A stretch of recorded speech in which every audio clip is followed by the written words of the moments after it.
Добро вечер. Ова е емисијата во Центар, јас сум Васко Ефтов, почитувани гледачи. Вие сте на вистинското место, бидејќи во наредните 50 на 60 на минути и вие и јас имаме право да знаеме вистината на програмата на телевизија Алфа. Каплан Бурович, најголемиот жив албанолог во светот. Тако кажу. Вечерва ќе може да проследите интервју со академик Каплан Бурович или најпознатиот жив албанолог во светот. Со што ја заслужувате таа титула најголем жив албанолог во светот? Ja sam posebno od kad sam izašao iz albanskog zatvora bavio se naukom, balkanologijom i na ovom terenu najviše sa albanologijom. Добро, зошто со албанологија? Дали Каплан Бурович е албанец? Дали вие сте албанец кој сега ги мрзи албанците, кој прави одредени теории на заговор, лажно ги представувате албанците, и зошто Каплан Бурович во овој период сега станува персона нон грата за албанците, подури албанците се закануват дека ќе пратат некој да ве убие. Тука во Женева, кај што го снимаме интервјуто. Albanci su me cenili jako, jako visoko. Možda i više nego što sam zaslužio, sve do dana mog hapšenja u Albaniji. Moj roman Izdaja, oni su proglasili za remek delo albanske proze svih vremena. Вашиот роман? Moj roman. Evo ga, 5. izdanje. Ова е романот? Da, to je taj roman, 5. izdanje. Ова е објавено во Приштина, колку што можам да видам. Jeste, 2000... ali su 4 druga izdanja, prvo, drugo, treće i četvrto, objavljeni u Tirani. 2010 година во Приштина. Da, 2010. A prvo izdanje je iz 1965. godine, znači pre, koliko to? Па некаде 53 години. 53 години. Eto vidite. Значи, господине Каплан, вас албанците ве прогласуваат за најголем писател. Jeste, proglasili su me za najvećeg albanskog književnika. Значи, поголем дури од Исмил Кадаре, Jeste. како го смета таткото на денешната албанска нација. Jeste. I ne samo obični Albanci, nego i intelektualci, pa i sami književnici. Na drugom kongresu Saveza književnika Albanije moj roman Izdaja ocenjen je kao remek delo albanske proze. Каплан Бурович е роден во Улцин, тој е град на границата помеѓу Црна Гора и Албанија, кај што има голема албанска диаспора. Дел од неговото семејство се пишени како албанци, дел од неговото семејство се пишени како црногорци. 3 пати е женет, првата сопруга му е турчинка, втората му е влаинка од Албанија и третата му е албанка. Одлично говори албански јазик, бидејќи има завршен албански јазик и книжевност. Интервјуто со него го снимавме во Женева, кај што последните 20 и неколку години, од 92 година до денес, живее со неговата трета сопруга. Вие бевте избран и да бидете член на една од трите албански академии на науки и уметности. Jeste. Има 3 академии, една во Тирана, една во Приштина i treća u Stambol. значи во Истанбул. U Istanbulu. Значи вие сте член на таа академија во Истанбул. U Istanbulu. Кога сте примени? Oni su me tu primili odmah čim sam izašao iz zatvora. Jer dok sam bio u zatvoru, ni sama akademija nije postojala. To znači 1990. godina. To je 1992. godina, čini mi se. Ne, vi izlegujete znači u zatvoru 1990. 91. sam izašao, kraj 90. tako nešto. Ne, izašao sam krajem 90. godine. 91. negdje u decembru 91. formirana je ova akademija. I vi stanujete člen. I mene su odmah primili ne samo za običnog člana, već i za potpredsjednika te akademije, za sekretara odseka za albanski jezik i književnost, pa su me proglasili i za počasnog člana akademije upravo za ovaj roman. Господин Каплан, ова го прашувам за да Да, покажем пред гледачите да. дека вие не сте човек кој е непознат за албанската јавност. Дека ви имате минат труд кај албанците. Дека албанците ве наградиле со титулата најголем жив книжевник или писател, поголем од Исмаил Кадаре. Да. Сте станале академик, сте станале почесен член на академијата и тоа што вие го кажувате сега почна да им смета на албанците. Има ли обиди за убиство на Каплан Бурович за тоа што го пише, го кажува за генезата, потеклото, доселувањето на албанците на Балканскиот полуостров и дали всушност вие во моментот сте најголемата закана за сите тие теории кои албанците сакаат да ги пласират денес во Македонија, на Косово, во Србија, во Црна Гора, во Чамерија, во Епир и така натаму, всушност крадејќи од сите по нешто да направат одредена симбиоза и да се прикаже за најстар народ на Балканскиот полуостров. Дали вие всушност ја растурате таа албанска стратегија со вашите анализи и со вашите истражувања и затоа можеби сте предмет на можен атентат или убиство тука во Женева? Албанце je naljutilo protiv mene pre svega što sam ja izjavio moju pravu nacionalnu pripadnost. Naime, da nisam Albanac, nego Jugosloven crnogorskog porekla. Znači, Crnogorac, a ne Albanac. To ih je iritiralo, to ih je naljutilo, a ovo su iskoristili NVR-ovci da bi nahuškali ove protiv mene. Кои се албанците и како албанците доаѓаат на Балканскиот полуостров? Ајде да видиме во продолжение од интервјуто со академик Каплан Бурович. Сега вашите односи со албанците се на најниско ниво. Da. Албанците ве сметат за еден од најголемите непријатели Jeste, на албанската кауза, jeste, на албанската стратегија. jeste. Што е тоа што вие кажувате, а што ги има толку иритирано албанците? Што е тоа во вашите истражувања, во вашите анализи, во вашите докази, што ги иритира албанците? Од што албанците се срамат, се плашат или сака да го скријат? Sada da bismo to razumeli, trebate razumeti da Albanci, pošto su me hvalili do neba kao njihovog književnika, misleći da sam Albanac i njihove gore liste, odjednom ispadam da nisam Albanac. To je njih zabolelo,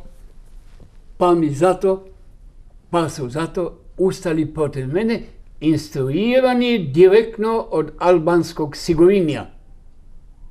Ali И ден u денес, tome и ден денес албански сигурими, nastavlja. значи продолжува. Imamo dokumenta da albanski Sigurini poziva svoje ljude u Albaniji i instruiše ih kako da pišu protiv mene, kako da me psuju najprljavijim rečima. Имаше закана дека планира да дојат во Женева Uvrede и да можат некој i од нив prijetnje да го da одземи će вашиот. ubiti i mene i moju decu. I za decu su mi priprijetili da će mi ih ubiti.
Постојано ми го поставувате прашањето како се снимаат интервјуата. Сега ќе ви раскажам едно патешествие или една приказна како е снимено интервјуто со господинот Каплан Бурович.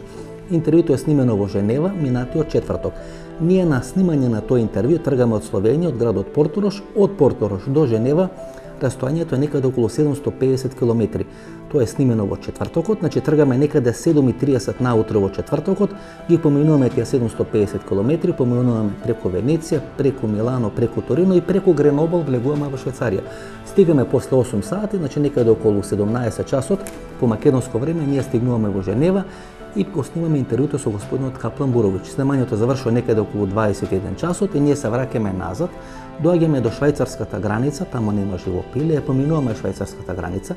Доаѓаме до француската граница и таму нема живопиле, ја поминуваме француската граница, сметајќи дека на границата помеѓу Италија и Франција ќе најдеме некој, патуваме 20-30 км, нема живопиле. Разбираме или сваќаме во еден момент дека на ата карнетот со која пренесуваме нашата телевизијска опрема и која мораме да ја вратиме во Скопје, немаме печат дека сме излегли од Швајцарија, се враќаме назад, повторно нема живопиле. Неколку пати ја поминуваме француско-швајцарската граница, не можеме да најдеме човек кој може да ни удри печат. Ја менуваме рутата и наместо преку Гренобол и преку Торино да се вратиме во Порторош, ние ја менуваме маршрутата и го вртиме целото Женовско езеро и преку прелазот на Мон Блан, тоа е Сен Бернард, кој е некаде на 2000 метри надморска висина, ние поминуваме од Швајцарија во Италија. Доаѓаме до швајцарската граница, но дочекуваат полицајци и цариници со пушки, не ни дозволат да излеземе од колата, ни го враќаат тата карнетот и не ни ударат печат. Ние ги замолуваме да ни ударат печат, бидејќи нема да можеме да ја оправдаме таа опрема која сме излене надвор од територија на Македонија, меѓутоа тие со пушки репетирани не натеруваат да ја напуштиме територијата на Швајцарија. Поминуваме низ тунелот, плаќаме карта од 33 евра, стигаме на италијанската страна. На италијанската страна нема ни полиција, нема ни царина. Возиме 20-30 км очекувајќи дека ќе најдеме на полиција и на царина, тоа не се случува и се враќаме назад. Повторно поминуваме низ тунелот, повторно плаќаме 33 евра, доаѓаме до швајцарска страна и таму повторно не враќаат назад, значи се враќаме плюс уште 33 евра да го поминеме тунелот, значи плаќаме некаде околу 100 евра и не можеме да најдеме италијанска царина и италијанска полиција. Едва и забутано во едно мало селце, без никакви ознаки, без никакви патокази, наоѓаме нешто што наликува на италијанска царина. Звониме 15 минути и после 15 минути излегува некој италијански цариник, не малтретира саат време, не сака да стави подпис бидејќи немаме печат од швајцарската царина и на крај не пушта. Тргнуваме за Порторош и стигнуваме во петокот до 9 часот и 30 минути. Значи сме тргнале четвртокот во 7 часот и 30 минути, без пиење стигаме во Порторош после 26 часови од 9 часот и 30 минути. Одмараме само 2 сати и тргнуваме за Скопје, тоа е исто дополнително околу 1000 километри. Стигнуваме минатата сабота са бајлето околу 6-7 саат во Скопје и го монтираме интервјуто со господјата Петир, кој можевте да го гледате минатата недела. Значи во некаде 48 часови ние поминуваме повеќе од 2500 километри со спиење од 1 сат. Така се снима едно телевизиско или две телевизиски интервјуа и така тие телевизиски интервјуа подоцна може да ги видите почитани гледачи. Нема голема филозофија, има само голема работа. Добро. Што се албанците? Велите дека две работи ги иритират албанците. Прво, дека ви дале големи почести, ве прогласиле за писател на векот или најголем писател во албанската историја. И второ, ги на некој начин навредувате со тоа што истражувате кој е потеклото на албанците. Кои се албанците? Ние сме изнаслушале или слушаме се и се што. Значи не постои постар народ во Европа од албанците, нели? Тоа е нивната стратегија, тоа е нивната теорија, тоа се нивните мантри кои ги кажат изминатите 10, 20, 30, 40 години. Значи од времето не ве ходжа наваму. Според вашите истражувања, кои се албанците? Што се албанците? И од каде се дојдени албанците, бидејќи тоа е клучно за да разбереме од каде таа нивна агресија, не само против вас, туку против сите оние кои се сомневат во нивното најстаро потекло на Балканот. Албанци су еден индоевропски народ, као и сви други народи, не само Балкана, веќе читаве Европе. Добро, што тоа значи? Еве да дефинираме. Значи албанците велите се индоевропски народ. Ово значи да не су мештани. Jer da su meštani bili bi evropski narod, a ne Indija je u Aziji indoevropski. Значи не се домицилни, Nisu не се најстари, autohtoni, туку се доселени. nego su doseljeni. A ovo ja sam našao i kod samih albanskih naučnika, najveći bog albanologije za Albance je akademik dr. profesor Ekrem Čabi. On je rekao, napisao svojom rukom pri čistoj savjesti da su Albanci došli ne u današnju Albaniju, nego u jednu oblast, malu oblast današnje Albanije, u Mat, to je iznad Tirane, došli su u 10. veku nove ere. Ajde da definirаме.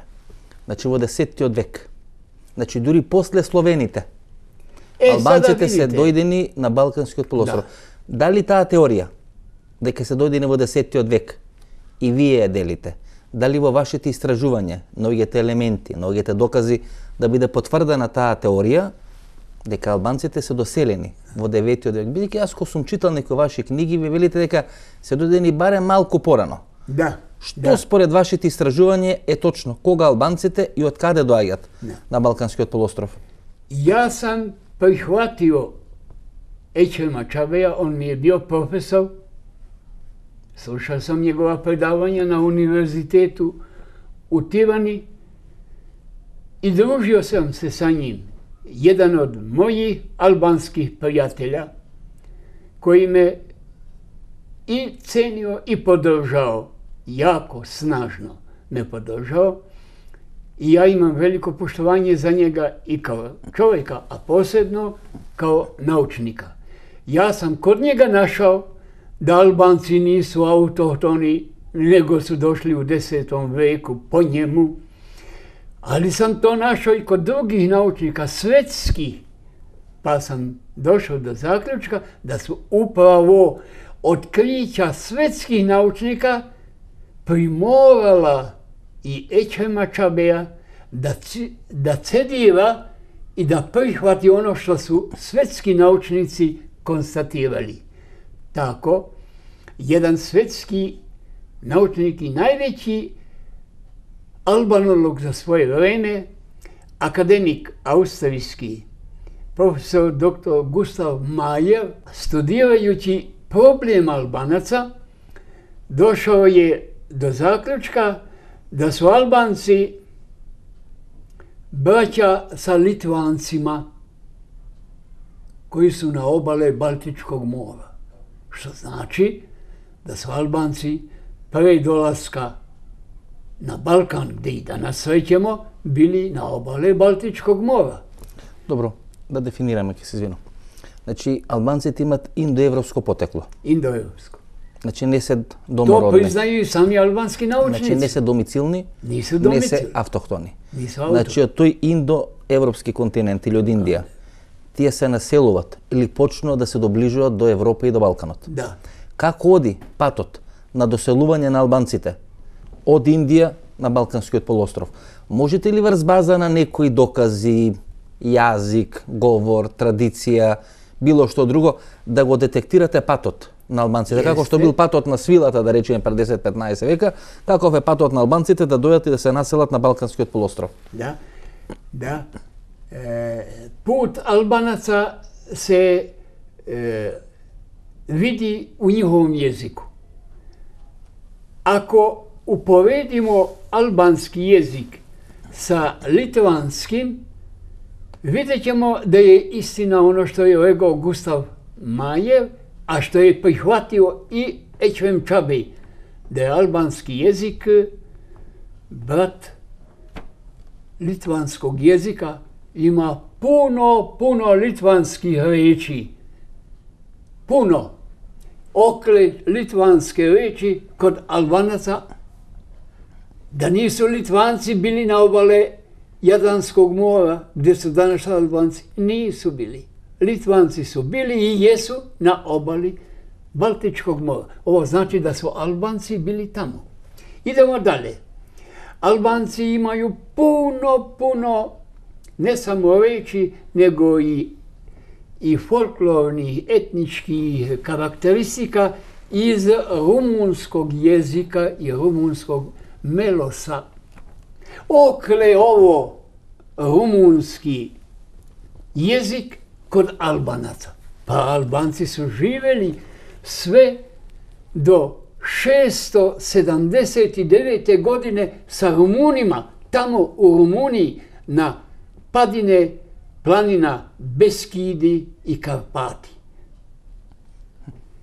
Oni su 679. godine, vidite i godinu sam odredio, prešli Dunav i ušli na Balkan, u današnjoj Bugarskoj. Tamo su bili tada, u početku. Hroničari vremena nisu to zabeležili, ali su zabeležili da su te godine, 679. Bugari, ne ovi današnji, nego oni pravi mongolski Bugari, Bugari Kana Asparuha, prešli Dunav i nastanili su se u Bugarskoj. Oni su u Bugarskoj našli Slovene, našli su Ande. Bugari su se naselili po selima i živjeli zajedno sa Slovenima. Sloveni su ih asimilirali i zadržali su za svoje nacionalno etničko ime njihovo ime Bugari. Tako da današnji Bugari nisu Mongoli, to su Sloveni, ali imaju u svojoj utrobi mongolske Bugare, prave Bugare. Albanci nisu se nastanili po selima dolina, nego su sa svojim kozama bili po planinama gore i tamo su sačuvali svoj jezik, svoju etničku svijest. Znači se po planiните? Po planine su... Na današnja Bugarija? Na današnja Bugarija. To je znači 679. godina? 679. godine tamo. Pa su tamo bili sve dok nije na čelo Bugara došao car Boris, koji je sa Bugarima prodao ne samo u centralni Balkan, nego i na obale Jadranskog mora, pa došao u današnju Albaniju i današnju Crnu Goru. Sve je okupirao. On je vodio vojsku, a vojsci njegovoj trebao je onaj ratni materijal tadašnji, to su bile kože, a za vojsku je trebala hrana, mlijeko, sir, maslo. I zato je uzeo Albance iz planina Bugarske i doveo ih je u današnju oblast Mat.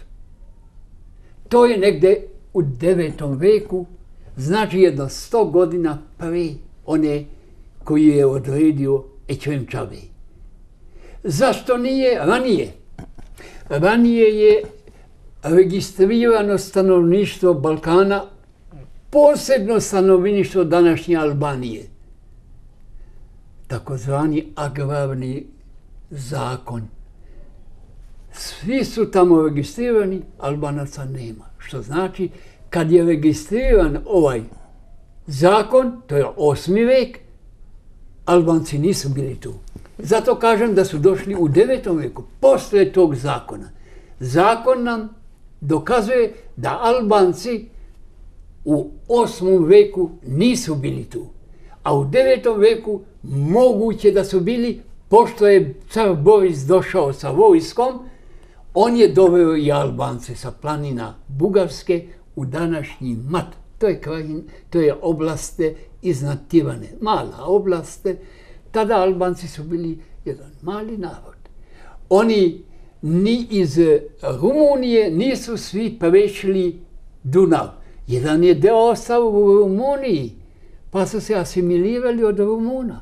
Drugi deovi koji su došli u Bugarsku, opet, jedan njihov deo je ostao tu. I ja kažem, jedno 5 ili 6 hiljade Albanaca sa stokom došli su u Mat. Dobro. U Matu nisu našli pustinju. Tu su živjeli pre svega Albanoji, keltsko pleme. Albanoji. Malo ih je bilo, možda ne više, ni 2000 možda nisu bili, jer su se drugi asimilirali od drugih naroda. Tu je bilo i Vlaha, tu je bilo i Bugara, tu je bilo i Srba, ili, nazovimo, Makedonaca. Sada Albanci. Oni su bili u većini tu, ali bili su neškolovani. Dok ovi koje su tu zatekli, posebno Albanoji, oni su bili hrišćanizirani i već su bili u jednom kulturnom razvoju. Nerazvijeni kulturno asimiliraju i dan danas kulturno razvijene.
Овие работи не се посебно битни за мене, почитувани гледачи. Јас сметам дека секој народ има своја генеза, има своја еволуција и свој развој. Во рамки на тој развој, таа еволуција на секој народ или на секоја нација има светли и има темни страни и темни моменти. Такви светли и темни страни има кај македонците, има кај албанците, има кај сите народи и нации во светот. Меѓутоа, знаете, ако господинот Зијадин Села секој ден повторува дека ние како македонци сме вештачка нација, дека сме артифицијална нација, дека сме нација која не знае од каде потекнува, тога, знаете, со полно право можем и јас да го отворам прашањето кои се албанците, од кај се албанците, како потекнуваат албанците и како настана албанците. И ако тие постојано секој ден нас ни кажуваат дека ние сме вештачка нација, тогаш ние имаме право барем еднаш во една година да го поставиме прашањето кои се албанците. Видите, ова теза, ова теорија, ова стратегија која кажувате, тумбе ја врти историјата на Балканскиот полуостров. Не само македонската, не само српската, посебно албанската. Видите, сите тие приказни дека албанците се најстари, дека тие се домицилни, дека тие се Дардани или Лири или Пелазги и дека сите ние други всушност ги напаѓаме, ги асимилираме за да ги елиминираме нив и нивната историја. Дека всушност не постои постар народ на Балканскиот полуостров од албанците, бидејќи потеклото го водат од илирите. Ако вие развивате тезата дека тие се дојдени од Индија, преку делот на Балтичко море, Романија, подоцна и преку Бугарија во времето на цар Борис се донесени во денешна Албанија или некаде 30-50 километри во планините на Тирана, спомнувате кози. Не знам зошто ги спомнувате козите, зошто козите, например, би биле заштитен знак на албанците. Каде козите стануваат заштитен знак на албанците, бидејќи сега во сите, да речеме, расправи на социјалните мрежи, кога некој сака да ги навреди албанците, им ги спомнува козите. Зошто се козите заштитен знак на албанците? Па козе, рогове козе су албанци унели и у оној кациги Скендербега. И тамо имамо главу козе са роговима. Значи самите албанци? Сами су то албанци направили. Скендербег не е то направил своје време. Значи албанци да го направи? Направи. Они су много повезани као сточарски народ са козама. Сада они су гајили и овце. Гајили су и краве. Ali su više poznati po kozama. Znači najpoznati po kozite. Po kozama. Zato i kad govorimo o njima, kratko kažemo da su čuvavi koza. Ке може ли да направиме одредена анализа на сите досегашни стратегии околу потеклото на албанците? Едната стратегија која албанците кажуваат е дека тие се потомци на илирите или најстарите народи, не само на Балканот, туку во цела Европа. Дали албанците има било какви докази дека се наследници на илирите? Oni su izveli, objavili 5 dokaza njihovi da su oni meštani, autohtoni i Iliri. 5. Ja sam ih analizirao u onoj mojoj knjizi Ko su Albanci, detaljno, sva 5. Prvi i najvažniji... И ги торпедиравте. Сите 5 нивни докази ги торпедиравте, ги растуривте ко бугарска скупштина. Ајде еден по еден тие докази да ги анализираме тука во емисијата. Велите 5 докази. Кои се тие 5 докази кои вие им ги торпедирате на албанците дека тие се наследници на илирите? Имам ту книгу. Ова е таа книга. Ево е на енглеском језику. Кој е албанец? Прве тога објавljeno, годину прве е објавljeno на српском језику. Годину прве, а едно 4 години пред 2005 година е објавljeno и на македонском језику. Значи на македонски има таа книга. Ке можем ли да погледнем? Овде е енглеско, а македонско издање овде ми е. Значи е областа МАТ. И областа МАТ, значи давате на тера. Ево МАТ где су дошли. Да. Можем ли да ги дефинираме? Кои се тие 5 точки? Кај што вие всушност ја демонтирате стратегијата на албанците дека тие се наследници на илирите. Можеме ли точка по точка во оваа емисија тоа да го направиме? Да ја демонтирате таа албанска стратегија. Која е првата точка, например? Прва точка е да су албанци живе данас албанци на оном месту где су некада живели илири. И тоа е njihov dokaz da su oni Iliri. Ne običan dokaz, nego najvažniji dokaz. Sada, ovo su svetski naučnici su mu obavili, nisu čekali da ja to obavim. Hermann Hirt, njemački naučnik, je rekao, uopšte nije važno što danas Albanci žive na teritoriji gdje su nekad živjeli Iliri, jer su narodi stalno menjali mesta svog boravka. Tako da se to uopšte ne može uzeti za nešto važno i da se na to oslanjam. Дали кога албанците доаѓаат 9 век или 10 век на Балканскиот полуостров или во областа МАТ над Тирана, дали тогаш имаме одредени докази дека илирите се уште постојат? Не, албанци нису илири. Da su oni Iliri, to je druga stvar. Ali pošto oni nisu Iliri, ne možemo da prihvatimo da Iliri još postoje. Jer ako hoćemo da pođemo od toga, onda su Iliri Hrvati i Srbi, jer su se oni u 9. veku svi zvali Ilirima. Ilirski pokret poznat u istoriji jugoslovenskih naroda. Zvali su se Iliri. Albanci se nikad nisu zvali Iliri. I danas stave Albance, da im kažete ti si Ilir, on kaže ne, ja nisam Ilir, ja sam Albanac, će reći. I pre će prihvatiti da je Turčin nego li Ilir. Znači to je prvata teza. Koja je vtorata teza? Druga, jezični elementi koji se poznaju kao ilirski nalaze svoje objašnjenje posredstvom albanskog jezika. To pretendiraju albanski naučnici, akademici. Da u albanskom jeziku imamo ilirskih reči. Ima li u albanskoj jezik? Nema nijedne ilirske reči u albanskom. Kako bi bile, sve one reči koje... Kako bi bile siguran neka nema ilirski zborovi? Ne, uzeli smo one reči za koje pretendiraju Albanci da su ilirske, uzeli smo ih u analizu. I što pokaže ta analiza? I to pokazuje da nisu ilirske reči. Iako oni si stavati imenja, na primjer Teuta i tako nata. Teuta i ovako. Stavljaju takva imena oni od njihovog preporoda. Do njihovog preporoda niko nije stavljao taj ime. Znači do pred nekada 100 godini niko gi nema stavano te zbor. Niko nije stavljao te... Kad je počela propaganda da su Iliri i Pelazgi u isto vreme... To još počnu znači te imena da gi stavat. Kad je počela ta propaganda, onda su intelektualci počeli da stavljaju svoje deci, a i deci drugih, takozvana ilirska imena. Znači i vtorата теза, Дека одредени зборови од илирскиот јазик можеме да најдеме кај албанскиот јазик? Нема. Не постои. Не постои, нема илирски речи у албанском језику. Која е третата теза? Treća, forme starih antičkih toponima u poređenju sa odgovarajućim današnjim formama svedoče da su one razvile u saglasnosti sa pravilima istorijske fonetike albanskog jezika.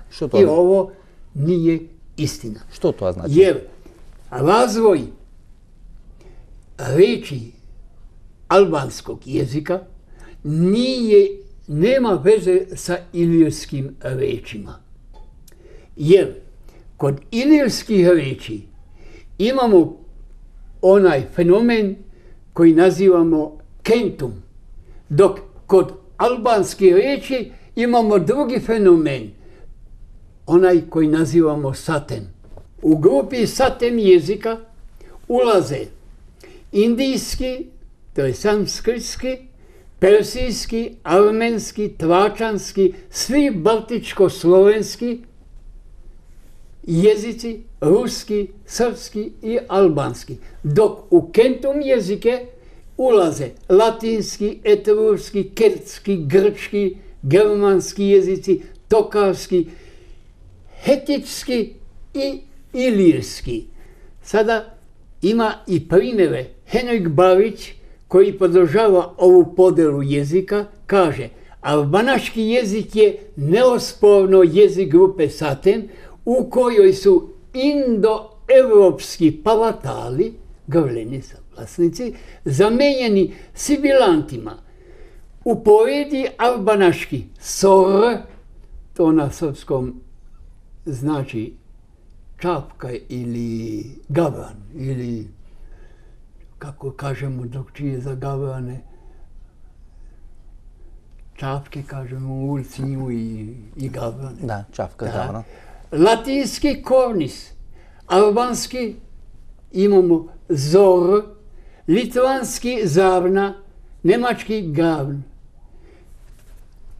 Ove reči nam dokazuju da je albanski satem jezik, a ilirski je kentum jezik. Opšte je poznato da jedan satem jezik ne može da izađe iz jednog kentum jezika. Znači, albanskiот јазик не може да биде модифициран или надграден илирски јазик. На бази илирскog jezika. Ne može. Па дури еве, тој пример со гавран или чавка. Ето са тиме неке гаври. Најмногу одговара, да речеме, албанскиот со литванскиот збор за гавран или чавка. Sa litvanskim jezikom albanski jezik je jako blizak. Imamo ovde, ja sam samo nekoliko reči kopirao iz litvanskog jezika. Evo vidite. Те се тие зборови. Vidite, sve zbore. Albanski i litvanski. Vidite, samo nekoliko, jer kažem tu, zabole me ruka prepisujući ove reči koje je... Ovije, što ste so crno... Crno to je albanski, a ovo belim slovima to je litvanski. Znači litvanski. Gur, girija. Što je to? Girija, gur. Što je to gur? Što je gur? Gur, kamen. Kamen. Glaj, labas. Gjak, sakaj. Gjašte, galas. Gjašte, to je 6. 6. Galas, 6. Vidi se da su to iste reči, da je to isti jezik. Isti jezik. Tako da su rekli... Na primjer, jerms. Jerme. Što znači jerms na albanski? Jerm nesresan, kad si onako Така да речем, помеѓу сон и јаве. Сон и јаве, така. Помеѓу реалноста. Сона и јаве. Да. Jerme se kaže na albanskom. Ермс. На литванском. На литванском. Значи, и третата теза ја дефиниравме. Што е четвртата и петата теза? Четврта теза, ево четврта, uzajamni odnosi albanskog jezika sa starogrčkim i latinskim pokazuju da se albanski jezik formirao kao jezik u ranom periodu susjedstva sa ovim jezicima. To kažu neki albanski naučnici, ali je bog albanske albanologije Ećen Čabe rekao suprotno od ovoga. rekao ono što su rekli svi svjetski naučnici, da albanski jezik sa starogrčkim i latinskim jezikom nemaju nikakve veze. Sve latinske riječi u albanskom jeziku nisu ušle direktno iz latinskog jezika, već su ušle iz jednog drugog jezika. Konkretno, ja sam to dodao, ušle su delimično iz rumunskog jezika i iz jezika Albanoa, onog keltskog plemena koje su našli Albanci u Matu kad su došli. Od tamo li go zimat, zborot Albanci? I sama već Albanci... Znači go asimilirat to keltsko pleme? Oni su asimilirali Albanoe, zaboravili svoje etničko ime i uzeli njihovo etničko ime za sebe. Desilo se sa njima isto što se desilo i sa Slovenima u Bugarskoj. Добра, кое е етничкото име на албанците? Ако велите дека од албаноите го земели името и станале албанци, Да. кое е етничко име на албанците пред да станат албанци? Пред да станат, oni su se nazvali po ovom plemenu Albanoe Arben. Arben. To je Arben, Albanoji. Oni su tu riječ prisvojili i obradili u svom jeziku po prirodi svog jezika. Пред тоа. A pre toga ni sami Albanci ne znaju kako su se zvali. Значи пред тоа не знаат. Ne zna se. Sami Albanci traže kako su se zvali. Pre toga. И не може да најдат. Ne mogu da nađu. I Činjenica je da do tada oni su sigurno imali neko ime, ali ne ovo. Ovo su ime uzeli kad su došli u kontaktu sa njima. Da nisu došli u kontakt, ne bi ni uzeli to ime. И петата теза, последната теза, Sada za ovu tezu, oni su bili svesni da to Arban nije njihovo, da je tuđe. Pa su ga zato brzo i napustili. Od početka 18. veka oni se više ne nazivaju Arban, nego Šćipetari. Novo ime. Uzeli novo. од каде го наоѓа тоа име? Што им значи тоа име? Шкипитари. Šćiptari imaju različita tumačenja. Ja to tumačim uticajem Turaka. Tada je Albanija bila pod jakim uticajem Turske. Masovno su se Albanci turcizirali, muslimanizirali. I počeli su se da se nazivaju i Turcima. Добро. Govorili su Elhamdulillah jam Turk. Da bi se potpuno turcizirali, Turci su nametnuli Albancima ovo. Oni su se za sebe zvali Osmanlije. Osman to je orao, sinovi orla. Pa su i Albancima, koji imaju svoju reč Šćipe, orao, rekli da ste i vi sinovi orla. Значи тамо доаѓа тоа име. Od tuda, po primjeru Turaka, koji su se po orlu nazvali Osmanlije, sinovi orla, i Albanci muslimani su se nazvali Šćipetari, sinovi orla, muslimani. Pa su od njih pomalo prihvatili i hrišćanski muslimani, pa se danas svi nazivaju Šćipetari. Šćipetari, to je novo ime. Od 18. veka. Do 18. veka zvali su se Arban. A pre 9. veka, kad su došli u kontakt sa Arvima, sa Albancima, kako su se zvali? Nema dokaza, jer nisu ništa ostavili zabeleženo. Niti su drugi o njima pisali.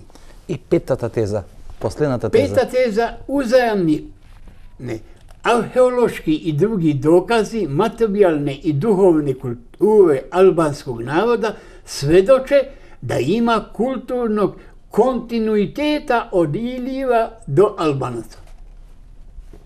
To kažu jedna grupa albanskih naučnika, akademika. Да, Dok, na primjer, кои се сега многу агресивни. na primjer, Ećen Čabej, on kaže, nema kontinuiteta. Ako kopamo na albanskim teritorijama, gdje danas žive Albanci, kopamo, tamo ćemo naći da podzemlja govori grčki, govori srpski, ali ne albanski, ni ilirski. Dobro. Što станува со илирите?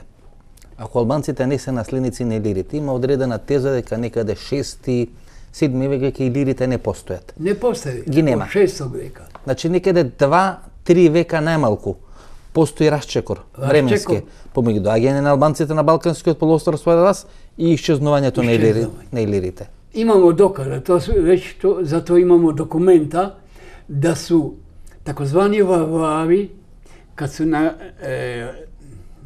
su napali Balkan i kad su preplavili Balkan, sa njima su bili i slovenska plemena, Sarmati posebno su čuveni.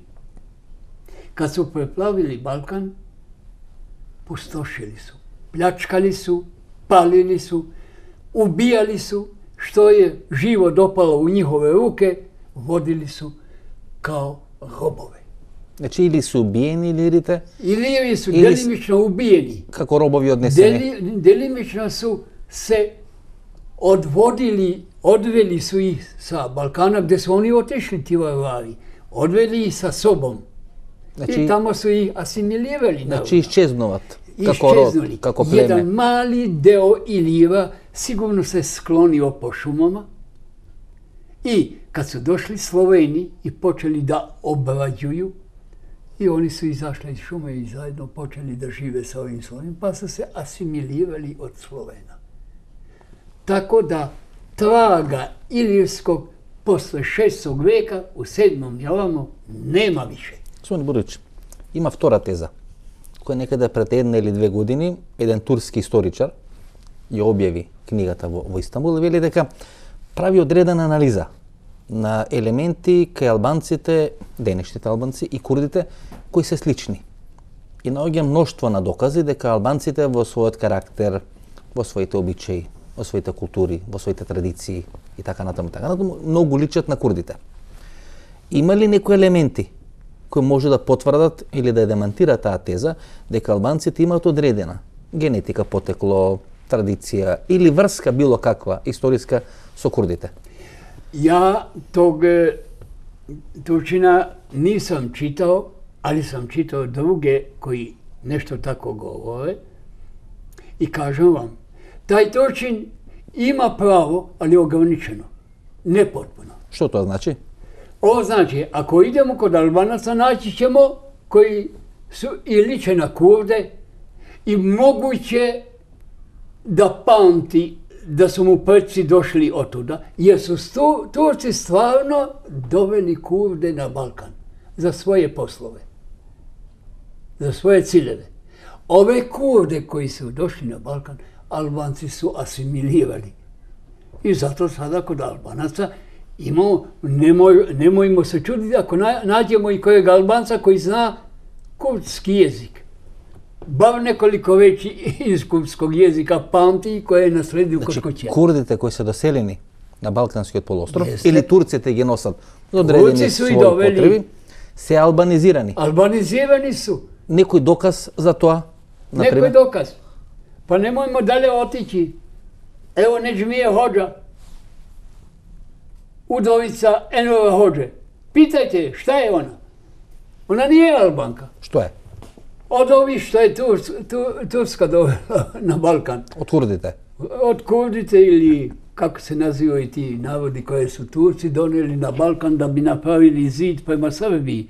Jer se Srbija proglasila nezavisnom državom i pripremala da oslobodi ostale delove Balkana.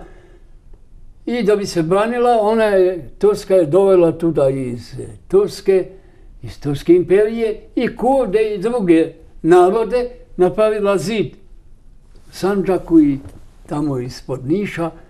Taj zid, to su ti Arnauti, turski, taj su zid Albanci kao muslimani dali im kćere svoje, uzimali njihove kćerke i Albanizirali su ih. Danas su tu kod Albanaca i zato taj Turčin koji je pisao njima da ima kod... Jeste, ima pravo, ima. Ali oni nisu svi Albanci Kurdi. Дури ја имам читано некои ваши анализи, кај што велите дека белото кече, кој е денес карактеристично за албанците, дека го има добиено од курдите. A to da, pogledajte, ako možemo naći neki crtež Albanca tog vremena, od predolaska tih Kurda, nemaju keče. Nemaju. I samog Skenderbega, koga su naslikali u Italiji kad je bio, nisu ga kečem naslikali, nego kapom nekom drugom, koja nema uopće veze sa kečem. To su keče Albanci primili od ovih koje su Turci, od Kurda ili ko znam kojeg naroda što su doveli iz Azije na Kosovo. И третата стратегија е дека албанците се наследници на Дарданија. Па затоа дури ова област сака да ја нарекува Дарданија. Дека старите Дардани всушност се денешните албанци. Има ли некоја логика старите Дардани, кои се веројатно заедно со Илирите наестели новија простори, се спомнуват и во време на Римската империја, се спомнуват и пред Римската империја, дали Дарданите стари се денешните албанци? Albanci nemaju veze sa Dardanima, kao što nemaju veze ni sami Iliri sa Dardanima. Dardani su bili jedno tvačko pleme. Dardani su učestvovali u Trojanskom ratu. Bili su na strani Trojanaca protiv Grka. Oni su tamo, u Maloj Aziji, u Frigiji, tamo su živjeli. Pa zato što su bili na strani Trojanaca, Grci su ih kaznili da se sele i došli su otuda na Kosovo. Oni su se zvali Dardani, pa se po njima i Kosovo nazvalo Dardanija. Albanci pretendiraju, to su strani naučnici, recimo da su bili naučnici, rekli da je Dardanija dobila to ime po albanskim kruškama. Kruška se na albanskom jeziku kaže darva i po tome. Konstantin Jireček ima više od jednog veka što je dokazao da su se Dardanci zvali tako po bogu Dardanos kome su se klanjali, a ne po albanskim kruškama. Samo je jedan Albanac prihvatio ovu istinu, a to je akademik, profesor dr. Mark Krasnići iz Prištinske akademije nauka i umetnosti.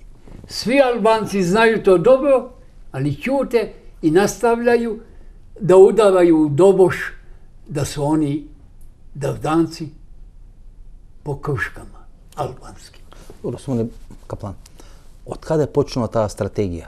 Како вие ќе дефинирате таа албанска стратегија? Вие одлично говорите албански јазик. 20 години сте биле затворени во албанските затвори. Сте биле прогласен за писател на векот или најголем жив писател во албанскиот кампус. Како вие тоа би го дефинирале?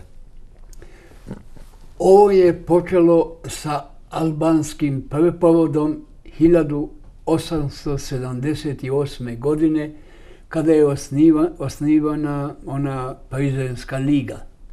Значи од тогаш почнува? Tada počinje albanska propaganda. Do tada nije bilo albanske propagande. Do tada je bilo turske propagande. Za sve muslimane Balkana govorilo se da su Turci. A od tada Albanci kažu, ne, mi nismo Turci, mi smo Albanci, a tu smo autohtoni, tu smo sledbenici Ilira, pa i Pelasga.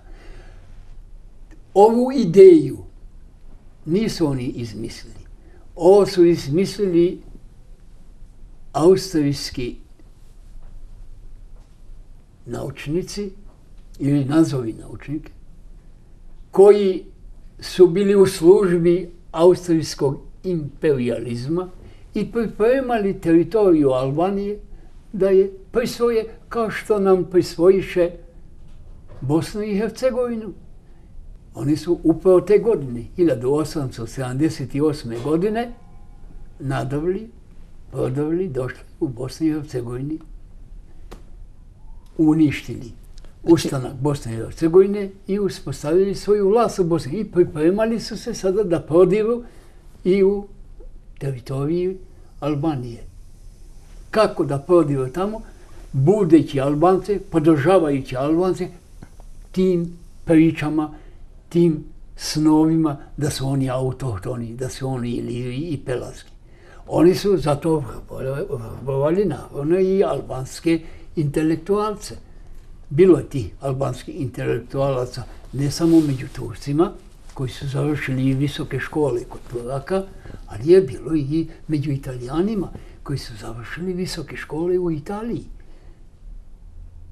I tamo sve su oni vrbovali i učili ih, indoktrinirali ih u toj kolotečini, pa su onda i sami ovi počeli da regrutuju druge. I tako se to proširilo, tako da danas albanska majka zajedno sa dojkom daje svom detetu ne samo mlijeko, nego i ovu ideologiju da su autohtoni Iliri i Pelavski. И што правиме сега, почитани гледачи? Ова не го кажувам јас. Ова кажува човекот кој повеќе од 30 години има живеено во Албанија, кој подобро ги разбира и ги познава албанците, отколку што ја познава својата фамилија. Каплан Бурович, или човекот кој важи за најголем и најпознат жив албанолог во светот, ги кажува овие работи. Овие работи кои тумбе ја вртат историјата на Балканскиот полуостров и тумбе ги превртуват сите работи кои досега сме ги знаеле или сме ги мислеле дека ги знаеме за албанците.